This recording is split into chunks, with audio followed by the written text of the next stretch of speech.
Some mother always trying to ice skate uphill.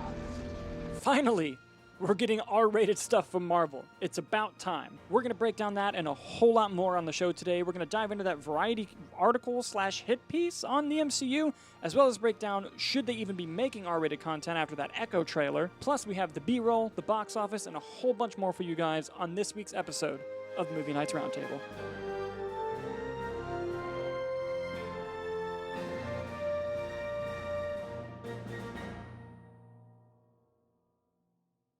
Another week, dude. Another week, a busy week at that. Extremely busy. Like, it's not even funny how busy the week is. Here's something that I kind of want to run by really quick. Yeah. You'll notice on the channel that you did not see a full movie review for the Priscilla movie. Yes. That we did an out of the theater review for.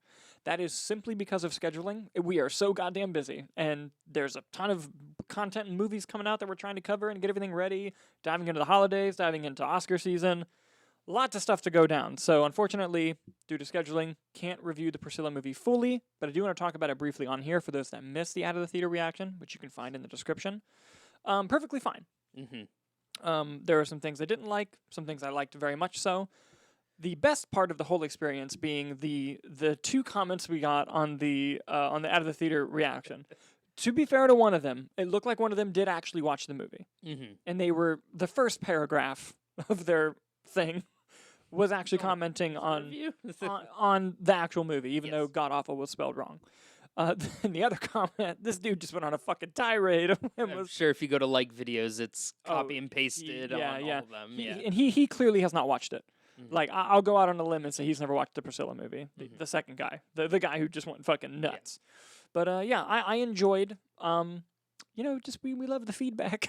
I guess. And it was lovely. But yeah, perfectly fine. I think some pacing issues, really good performances by the leads, definitely. But ultimately just, I don't know, just something was missing, I feel like.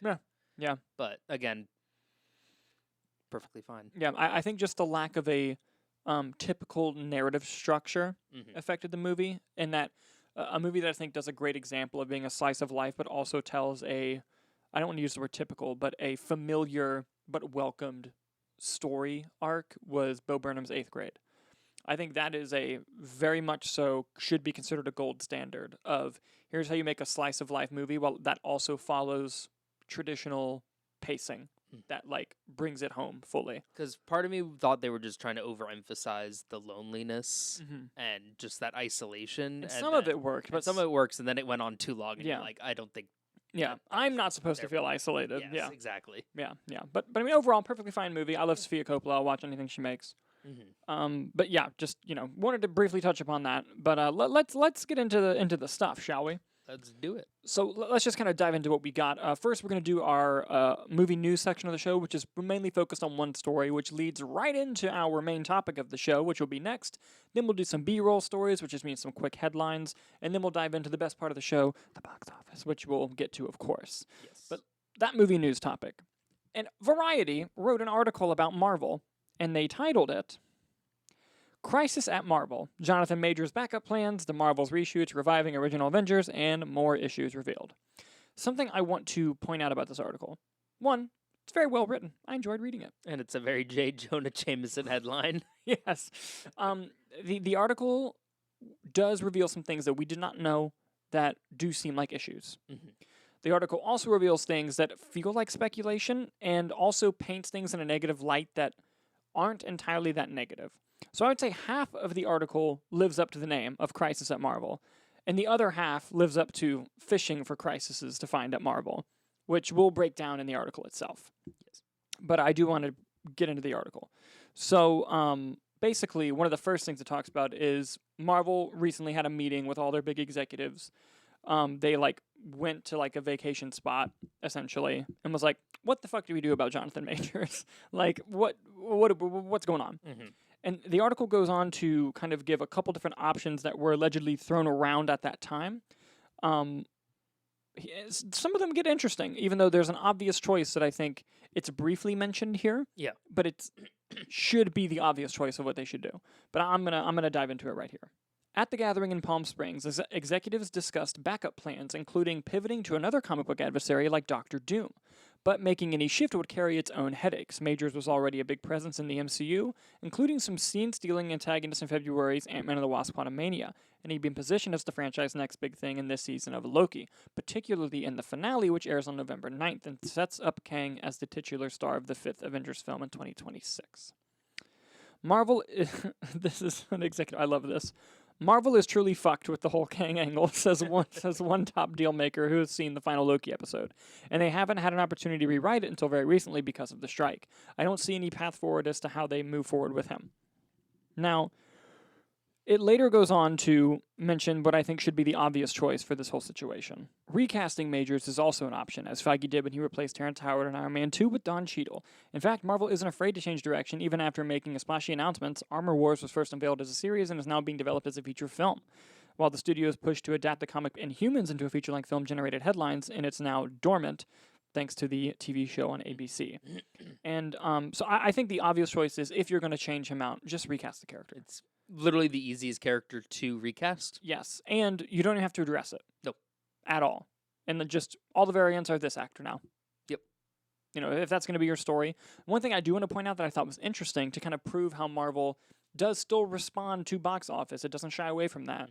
The article also says, a studio source notes that regardless of the actor's legal issues, Marvel had already considered moving away from the Majors-led phase because of the box office performance of Ant-Man 3, which will struggle to make a profit. It gave people pause given that Quantumania didn't exactly land. So they are looking at these things going, oh. What can we do? Yeah, exactly. Yeah. And look, the whole Jonathan Majors legal situation is an interesting one. Mm-hmm. His case was not thrown out. It's going to go to trial. That trial is going to drag on. Marvel's in a sticky situation here. They bought themselves a couple of years because they have a bunch of projects coming out in the meantime. But that doesn't mean you don't want to prep and have somebody just wait for that result. And I think it's possible, I'm not saying they'll do this, I think it's possible that they decide to make a decision regarding him while the trial is going on, even before the verdict gets announced. Mm-hmm. And I think the option is to just recast him. If they do decide to change him out. You know, if they want to stick by him in the trial if he's found not guilty, they move on with him. I think that's a noble thing to do. But there's also the public opinion. The court of public opinion, and they have to move, especially when this actor strike ends, which will inevitably be in between episodes. They're going to want to move. And also with a character like Kang, with the multiverse, and you want to introduce different variants of him, you're going to want to kind of sprinkle in things in other little projects. Yes, exactly. And you need to film those. Exactly, yeah. So it's going to be a difficult situation for them. Something else that this article talks about that I actually felt, other than the Jonathan Majors situation, was a crisis at Marvel, was the ongoing problems they've had for the Blade film. Mm-hmm.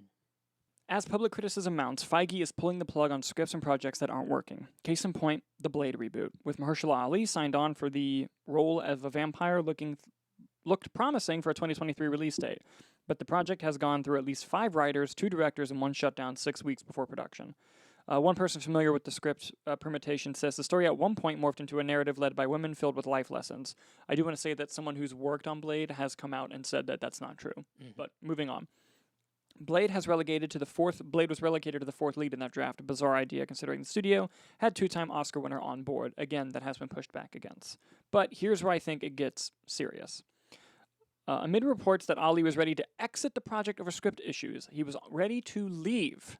Feige went back to the drawing board and hired Michael Green, the Oscar-nominated writer of Logan, to start anew. Speculation around town is that the studio is looking to make the film, now slated for 2025, on a budget of less than $100 million, a bit of a deviation from Marvel's big spending strategy. Now, we knew that the Blade movie had gone through troubles. Yes. Getting to the point where Mahershala Ali was going to leave, very bad. Mm-hmm. I'm glad that Kevin Feige has kind of been able to come in and be like, no.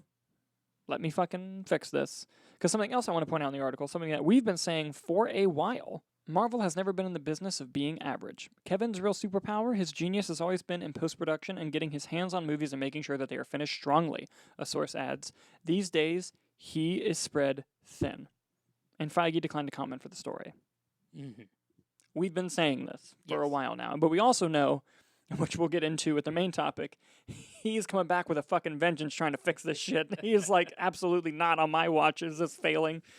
And I will say, the article at the end does go on to say, like, betting against Marvel fully on to fail is a bad bet. it's just kind of in a rocky situation right now. Well, I'm sure Blade 2 is a top priority as well, just given the star power of Mahershala Ali. And I think it was at Comic-Con when they announced it. Kevin Feige even said, when Mahershala Ali calls and says he wants to be Blade, you make him Blade. Yeah, exactly. And I think that it's just a situation of how fucked the mandate of the content they had to put out on Disney Plus has made them. Yes. Just the constant go has been annoying. The article also goes on to talk about the VFX problems and how the workers have been treated, and it also talks about how some of the VFX for She-Hulk and WandaVision and other shows were finished after they aired. Mm-hmm. Like they went in and finished the effects, which is fucking crazy. That's wild. And it's insane that they're doing stuff like that. But something that where the article kind of gets where it's looking to be negative in places I don't think it should be. I also wanted to point out here. And that's when it talks about the Marvels. It does talk about how the fact that they did reshoots, which every Marvel movie does, but then here's where it kind of goes in a direction I think it shouldn't have gone. Mm-hmm. It says, then eyebrows were raised again when DaCosta began working on another film while the Marvels was still in post-production. The filmmaker moved to London earlier this year to begin prepping for her Tessa Thompson drama, Hedda. A representative for DaCosta declined to comment. And then a source, quote, adds, if you're directing a $250 million movie, it's kind of weird for the director to leave with a few months to go. Let's talk about this. Yeah. Anyone who's worked in film production knows it is not uncommon for a director to be working on a project through post and then having a commitment to go work on or shoot another project and having to leave and establishing with your team like, hey, this is how it should finish up. I'm going to go over here. Let's Zoom. Yeah. We'll talk about it. We'll talk on the phone, whatever. That's not uncommon. And they're really painting it as a negative picture here. Standard practice. Yeah. Yeah. I mean, Steven Spielberg did it with Schindler's List and Jurassic Park. Yeah. Like, there's countless examples of this happening. And I think that it's crazy to paint this negative picture because I understand that the article's kind of talking about the crisis that Marvel's having. This is not a crisis at all. This is very standard. Standard operating. Yeah. Which, by the way, may be an unpopular thing to say. I'm really looking forward to this movie, especially from the clips I've seen. The clips have been great, and I'm excited. But with that being said, did it do 4 weeks of reshoots? And yeah, that's a bit of a longer reshoot time than normal. But her leaving to go do post, all in the name of course correction, though. Yeah, it needed it. Exactly. There's nothing. Exactly, and that's never been weird for Marvel. And going to London to do prep for a movie that won't get made without you. When the Marvel's release date was moved 4 times. Yeah, you can only delay other projects so much. Yeah, this is not cooperative. Yeah, this is not a huge deal, and the article kind of makes a big deal out of it. So there's a lot of stuff that just happened there, but it's just one of these things that clearly Marvel's in a bit of a pickle. I think you could say, Nicholas. Yeah. And from the Jonathan Majors to the Marvels to Blade, what are your thoughts on this whole thing, and how do you think it really kind of collapses together? I mean, like we've been saying on the show for a while, they need to slow down, take a step back, look at things from a higher perspective, and course correct. Clearly, the content that they have been putting out has been rushed and not the best product that the studio has been known for in the past. And there's nothing wrong with having, sort of requirements of things to watch. But when you're not putting out good quality products, to watch the Marvels, if you wanted to catch up, I'm sure they'll address things in the movie. You would have to watch Captain Marvel, Infinity War, Endgame, and 3 separate seasons of television. Yeah. That were all fine. Yeah. And one really bad. Yeah. Secret Invasion was Secret Invasion. That's just asking so much when you can take a step back, pace things out more, and make better quality product that people want to see. Yeah. Yeah. And, I think that Blade getting the Logan writer and a slashed budget will be great for it. I think so, too. I think you're going to get a better product. You're going to get, and especially with what we've seen in the box office, they need tighter budgets to be able to recuperate this money. Because they're not as much of a slam dunk as they used to be in terms of a guaranteed return. Yeah, I mean, the first Captain Marvel made $1 billion like it was nothing. And this one, might be lucky to cross $500 million. Yeah. Which is like on the verge of profitability, if I had to guess. Yep. It's a big risk. It's a big risk. You need to start looking at that. And so there might be a dip until they get back onto that, but then they're going to come back because, you know, you can't put all this money into a movie like Secret Invasion Yeah. and have absolutely no hype or, you know, have it fade out into nothing at that point. Exactly. And just as of a few months ago, Marvel is starting their course correction, Yes. which means we're not going to see the effects of this course correction for a year, 2 years. Yeah, no, we're going to go through some realistically. projects. Yeah. Yeah.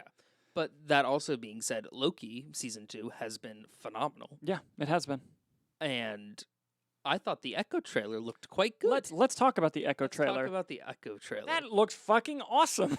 Who would have thought? It looked really great. Especially and it's because of crazy. all the reports. We've heard so many reports that the show isn't good. The show looks fucking amazing. Yeah. I'm gonna take off work so I can watch it all in one day. I'm so It's only serious. 5 episodes too. Yeah. That was what was shocking as well. And look, it's their first TVMA show. Mhm. They're making the Marvel Spotlight banner, which I feel like we're just full circle going back to what the Netflix shows were supposed to be. Yep. Like, you don't have to watch the MCU to watch these. Yeah, we had that, and you took it away from us, and now you're giving it back.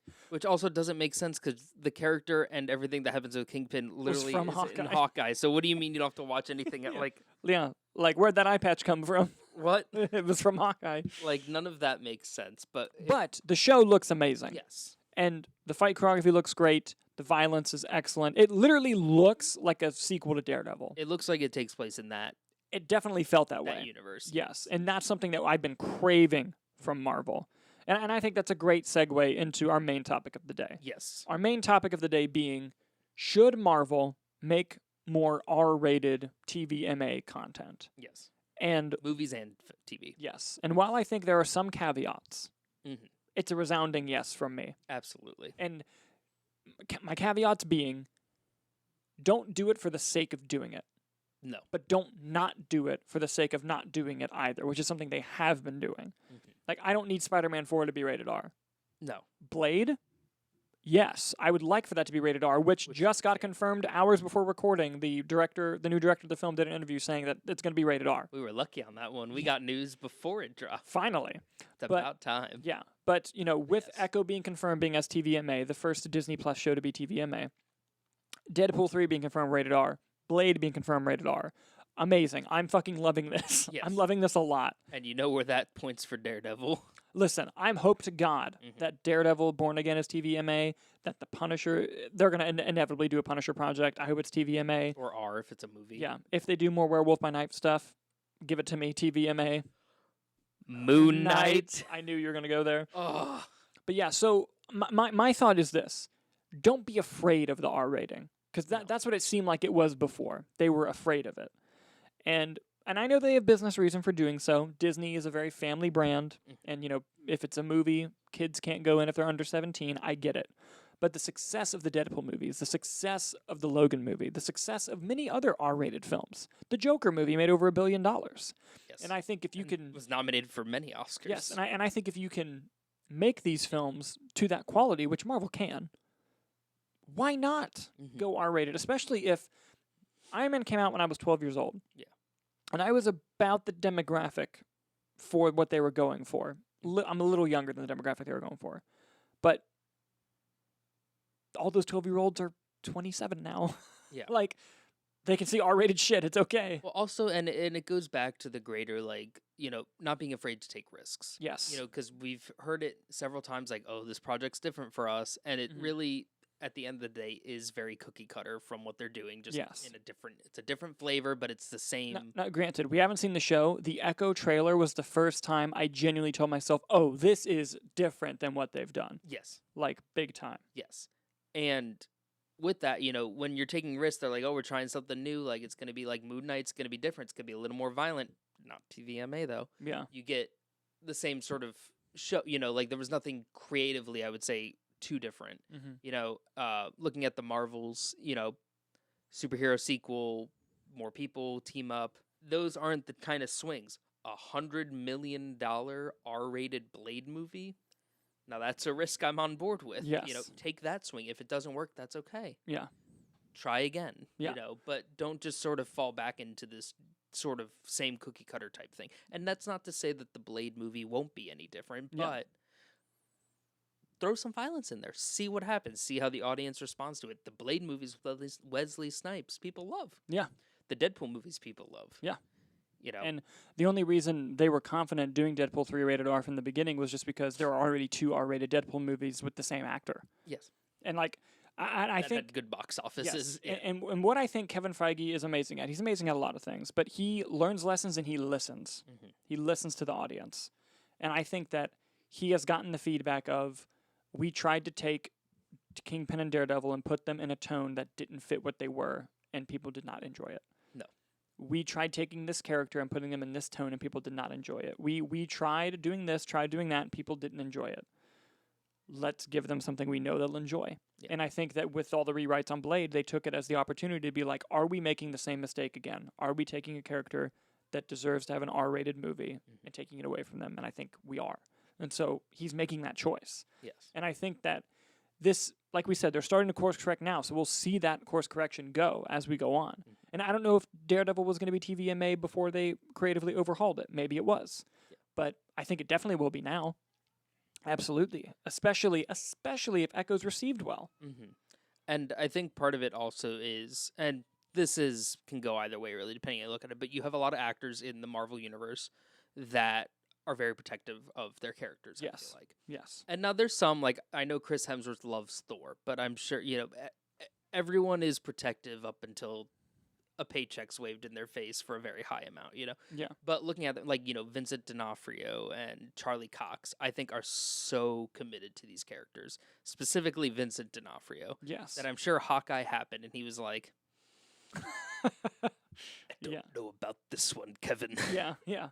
And I'm sure then they presented it. So I think that reception to how that had a effect on him. Now, Mhm. granted, we don't know what he's getting paid. Like I Yeah, said, everyone yeah. has a number, but I think that what they came with Daredevil, he was probably like, okay, like Yeah. I see where we're going. Let's try this, and then we'll go there. Yeah. And then he said, "What say do you have in Spider-Man 4?" Yeah. Yeah.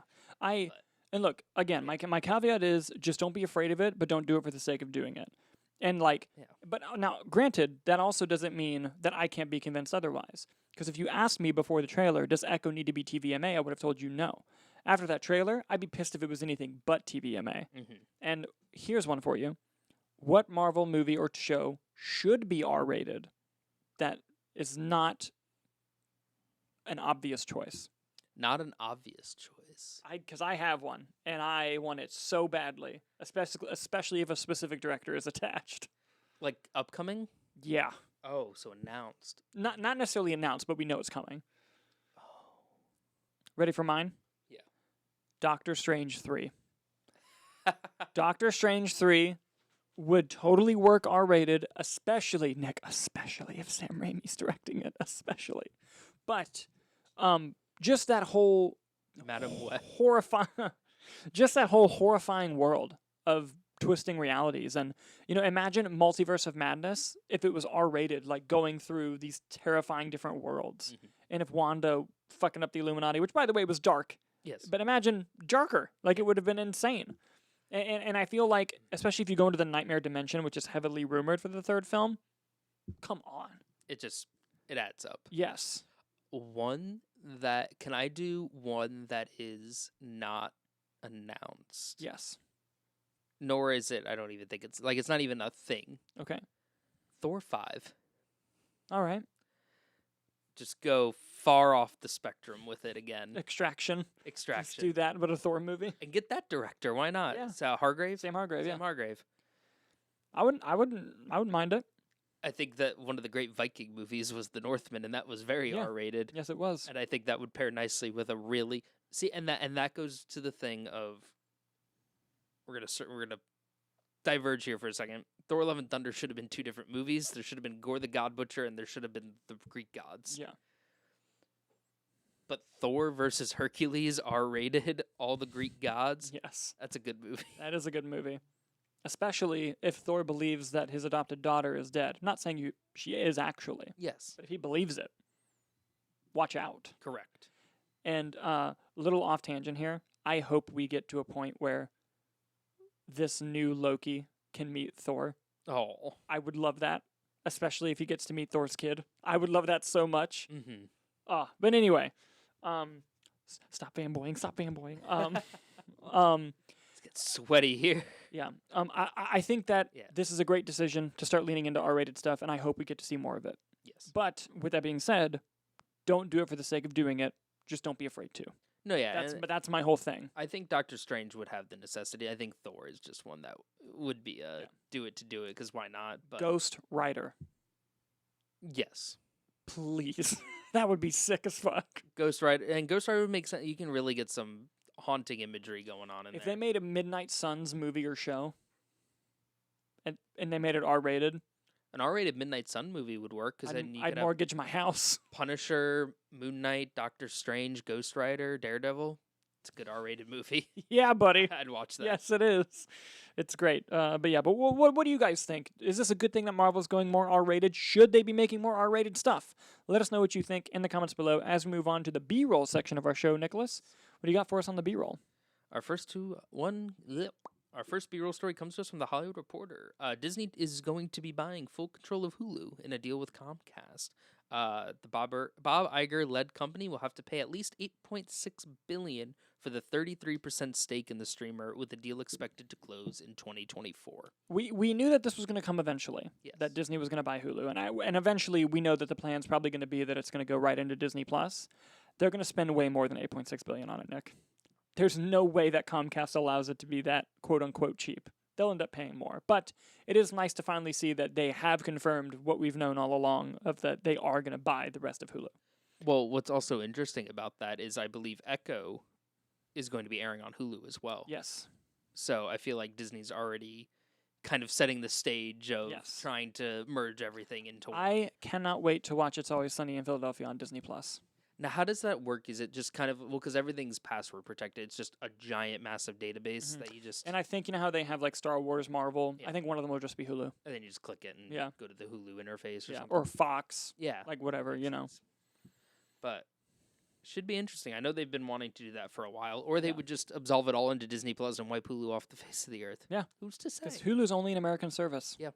Because they have, what, Star is the other one? And Star's a part of Disney Plus. Yeah. So. Wild times there. Disney's on a warpath this year. Yes, they are. Speaking of Disney, Walt Disney Animation Studios production workers have voted to unionize in labor board election. Yeah. So this is something that we've seen an ongoing trend of, from VFX workers from Marvel and Disney, now the production workers within in-house in Disney. This is great. Keep unionizing. Keep trying to get, good wages and benefits for yourself. It's nothing but good news. And our last B-roll story is a doozy. HBO bosses used secret fake accounts to troll TV critics. Casey Bloys, who was the then president of HBO Original Programming, ordered staffers to create fake accounts to fire back at critics.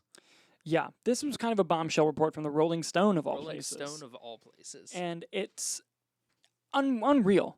And it's even more unreal that he straight up admitted to it, which I kind of respect a little bit. He was like, yeah, it was COVID. I was in a bad mental health place, and I just told him, give him hell. And that's what happened. Do what you want. I can't control you. Yeah, but it's crazy that even on that level, on HBO's level, Yeah. like top quality television being like, they said, what?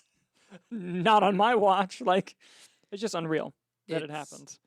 It's insane. Just also the pivot that HBO has taken with the streaming wars and everything. HBO was the prime time channel, and just that fall from grace almost. I think they still Max has a very good, robust library. It does. But just the fall from grace, I feel like they had with trying to break into streaming really just hurt the brand. It really did. It really, really did. Especially when they put all their movies day and date on HBO Max. Yep. That will go down in history as one of the worst business decisions of all time. Yeah. But with that down, with the B-roll down, guys, it's now time to move on to the box office. The box office. You have our predictions, buddy? I do. Dalton, you had Five Nights at Freddy's, Killers of the Flower Moon, Taylor Swift, After Death, and Priscilla. Go on. I had Five Nights at Freddy's, Taylor Swift, Killers of the Flower Moon, Priscilla, After Death. Don't you were fucking off say it. by one. This is like the 5th week in a row. I know. It's God crazy. damn. I'll go ahead and read off everything for you here, sir. Yes. Coming in first was Five Nights at Freddy's, making $19 million in its second weekend, a 76% drop. That's rough. That's rough. That's going to be hard to recover. Yeah, I mean, listen, it made its money, It made money. but they left a lot of money on the table. Well, everyone that saw it, and everyone that wanted to see it again Watched it on Peacock. Yeah. So listen, they made their money back, yes. So much money left on the table from that decision. Oh, yeah. On Universal, not necessarily Blumhouse. I'm sure Blumhouse got a pretty penny for that deal. Oh, yeah. Taylor Swift, The Eras Tour, made another $13 million, only dropping 12% from week 3 to week 4. Killers of the Flower Moon came in third, making another $6.8 million, and only 26% drop from week 2 to week 3. Priscilla came in fourth, making $5 million. And Radical, a small movie from Pantaleon Films, made $2.6 million, coming in fifth. It's always these random ones that you don't think are going to sneak in there. And that's how they get you. Let's dive in more to it, Yes. shall we? Five Nights at Freddy's worldwide has $215 million on a budget of about, I think it was 30, 20, I think. 20? I think it was 20. That's about right. Yep. I mean, look, like we said, it made its money, Oh, but it left so much on the table. I would be curious if it gets a sequel. Sorry. When it gets a sequel Yeah. based on this success. If they will day and date it again. I think it all depends on what Blumhouse wants, because from what I understand, Jason Blum got a pretty good deal on the Peacock deal. Okay. And here's what's fascinating. The opening weekend of this film goes to show how few subscribers Peacock has. This is true. The second weekend goes to show how day and date is a bad idea. Well, they'll be like, oh, clearly they're not watching in theaters because they all subscribe to Peacock. Yeah. NBC Universal's like, yes, yes. Taylor Swift, The Eras Tour, Yeah. worldwide now has $218 million. Wild. Good for I think I read somewhere that it's going to pass Mission Impossible Dead Reckoning Part 1 this week. domestically, yeah. Domestically, yeah. It happens, you know. By the way, got the 4K. It does say Part 1 on it. Fantastic. Yes. Killers of the Flower Moon now has $119 million worldwide at the box office. Still has not quite reached its $200 million budget, but it had a small drop this past weekend, so we'll see how that continues through Thanksgiving. Is that coming up on Apple yet, or is it out yet? Not yet. I think a couple more weeks before it drops on Apple. I'd be interested to see how that does on Apple if they ever release their numbers. Yeah, we'll see. Priscilla has just opened domestically, so its worldwide total is still just a little over that $5 million range. I don't have a budget for it. Let me see if I can find it. Per Wikipedia, so, you know, grain of salt, $20 million budget. Our most trustworthy source. Hey, it is the most accurate online encyclopedia. That's true. Did you read that on Wikipedia? Maybe. Wikipedia. But yeah, so it has a while to go before profitability, but it's still a relatively small film. And then Radical, the film that kind of came out of nowhere, worldwide has $7 million, $7.7 million, and it will continue to climb, hopefully. I wanted to dive in a little bit more. After Death, the Angel Studios surprise from last week dropped 60%, so not quite the hold that Sound of Freedom had. It's going to struggle a little bit, but it is a documentary also. The Exorcist Believer now has $126 million worldwide, so on a budget level, made it back. Is it going to be worth it? I think it depends on how the other films do from that $400 million rights price tag. The Nightmare Before Christmas has officially passed $100 million worldwide because of the re-release. Hell yeah. Good for Nightmare Before Christmas. Oppenheimer has been re-released into IMAX theaters, and it's just about to go over 950. I think Universal wants that billion so bad. Oh, yeah. They want it so bad. I don't think it's going to get there, but they want it badly. But yeah, that'll do it for... Actually, one more thing. The Creator has officially passed $100 million. Hey, good for them. They So, crept there and they made it, right? They made it to $100 million. With that down, let's do predictions for next week. Oh. Dalton, you want to go ahead and give me your predictions for next week? Yes, I'll go first. I'm gonna go out on a limb here and say the Marvel's number one. Okay. Just a thought. You know. Second place, I'm gonna go with Taylor Swift. All right. Girl power at the box office. Third, I'm gonna go Five Nights at Freddy's. 4th, I'm going to go Killers of the Flower Moon. And to will this into existence, Holdovers number 5. It probably won't make that much money to get there, but guys, if I have my shit together, you'll see the review for it tomorrow. My favorite movie of the year so far, The Holdovers. It's fantastic. It's unbelievable. I definitely want to see it when it comes out. Hopefully I can find the time. I'm going to go The Marvels. I'm going to go T-Swift. I'm going to go FNAF. I'm going to go Killers of the Flower Moon. And I'm going to go with Priscilla. Really? Yes. Interesting. My logic, I looked at 2 of our local theaters. Mm-hmm. The Holdovers had 1 showtime each, and Priscilla had a few. Now, that doesn't mean anything. But it does to you. But it does to me. Because the Holdovers could have 1 packed theater, and there could be 3 people in Priscilla. Yep. But also, where's the fun if it's the same? Where's the fun? Let us know your predictions to the box office, guys. If you're right, we'll shout you out on the show. That'll be it for us today. I've been Dalton Burdett. I've been Nick Eric. And we'll see you on the next one.